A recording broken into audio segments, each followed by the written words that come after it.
యథార్థంగా మారండి. దేవుని దగ్గర ఏమి కప్పుకోవడానికి ప్రయత్నం చేయొద్దు. దేవుని దగ్గర ఒప్పుకోవడమే మీకు బెటర్. ఆయన ఎదుట ఒప్పుకున్నప్పుడు మనం కనికరం పొందుకుంటాం, దయను పొందుకుంటాం, దీవించబడతాం. Proverbs chapter 28:13. అతిక్రమములను దాచిపెట్టువాడు వర్ధిల్లడు, వాటిని ఒప్పుకొని విడిచిపెట్టువాడు కనికరం పొందడు. దేవుని కనికరం వస్తే మనం దీవించబడతాం. పిల్లల చదువుల్లో, మీ ఉద్యోగాల్లో, మీ వ్యాపారాల్లో, మీ ఆర్థిక విషయాల్లో మీరు కష్టపడుతున్నారు, కానీ చేతుల్లో మిగలట్లేదా? నీ కష్టార్జితం ఈ చేతిలో తెచ్చుకుని ఆ చేతిలో పోగొట్టుకుంటే ప్రయోజనం ఏంటి? అదొక విధమైన శాపగ్రస్తమైన జీవితమే. వస్తుంది పోతుంది, ఏమీ మిగలట్లేదు. దాని నుండి ప్రభా, నా దోషములు ఏమిటో ఒప్పుకుంటాను, నా అపరాధంలో ఒప్పుకుంటాను, నా అతిక్రమాలు ఒప్పుకుంటానయ్యా, నన్ను క్షమించి నీ కనికరం చొప్పున నన్ను దీవించి నన్ను వర్ధిల్ల చేయండి. నా చేతుల కష్టార్జితాన్ని స్థిరపరచు. మోషే ప్రార్థించాడు, మా కష్టార్జితాన్ని మాకు స్థిరపరచమన్నాడు. ఎక్కడ?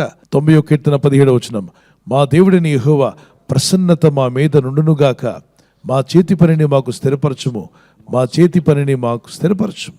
మీ కష్టార్జితాన్ని దేవుడు ఆశీర్వదిస్తే నువ్వు కష్టపడిందంతా నీ ఇంటికి వస్తుంది, నీ ఇంట్లో కనబడుతుంది, నీ కంటి ముందు నిలబడుతుంది. దేవునికి స్తోత్రం కలుగునుగాక.